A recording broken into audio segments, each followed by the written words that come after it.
11 മാസത്തെ ജീവിതക്രമത്തിൽ നിന്നും മാറി ഇസ്ലാം മതവിശ്വാസികൾ ആത്മീയതയിൽ മുഴുകുന്ന പുണ്യമാസമാണ് റംസാൻ.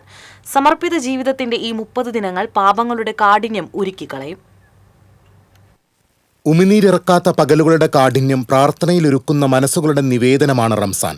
ഇസ്ലാമിന്റെ നിർബന്ധമാക്കപ്പെട്ട 5 അടിസ്ഥാന ശിലകളിൽ 4-ാമത്തേതാണ് റംസാൻ വ്രതം.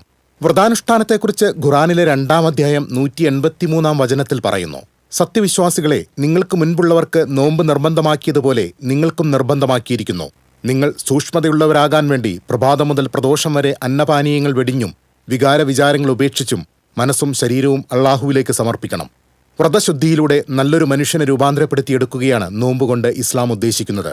റമദാൻ കേവലം വിശ്വാസികളുടെ മാത്രം ഒരു മാസമല്ല. അത് സ്നേഹത്തിന്റെയും സാഹോദര്യത്തിന്റെയും ഇഫ്താർ മീറ്റുകൾ, നോമ്പ് തുറകൾ കൊണ്ട് സ്നേഹങ്ങളെ കൂടുതൽ അടുപ്പിക്കുന്ന, ചേർത്ത് നിർത്തുന്ന, അന്യന്റെ വിശപ്പിനോട് ഐക്യദാർഢ്യം, സ്വന്തമായി വിശപ്പ് ഏറ്റെടുത്തുകൊണ്ട് പ്രഖ്യാപിക്കുന്ന ഏറ്റവും മനോഹരമായ വലിയ സന്ദേശമാണ് മറ്റ് സമൂഹത്തിനും രാജ്യത്തിനും മനുഷ്യർക്ക് മൊത്തവും നൽകിക്കൊണ്ടിരിക്കുന്നത്. കഴിഞ്ഞ കാലങ്ങളിൽ ചെയ്ത പാപങ്ങളിൽ പശ്ചാത്താപം ചെയ്ത് നന്മയിലേക്ക് മടങ്ങാനുള്ള കാലമാണ് റംസാൻ. വിശുദ്ധ ഖുർആൻ അവതരിച്ച മാസം കൂടിയാണിത്. ദാനധർമ്മത്തിന് കൂടുതൽ പ്രതിഫലം ലഭിക്കുന്ന മാസവുമാണ്. ദാനധർമ്മത്തിന്റെ വിളംബരത്തെ സക്കാത്ത് എന്ന് വിളിക്കും. ദാനിയുടെ ഔദാര്യമല്ല, സ്വീകരിക്കുന്നതിന്റെ അവകാശമാണ് സക്കാത്ത് എന്നാണ് വിശ്വാസം. TCV news, Chavakkad.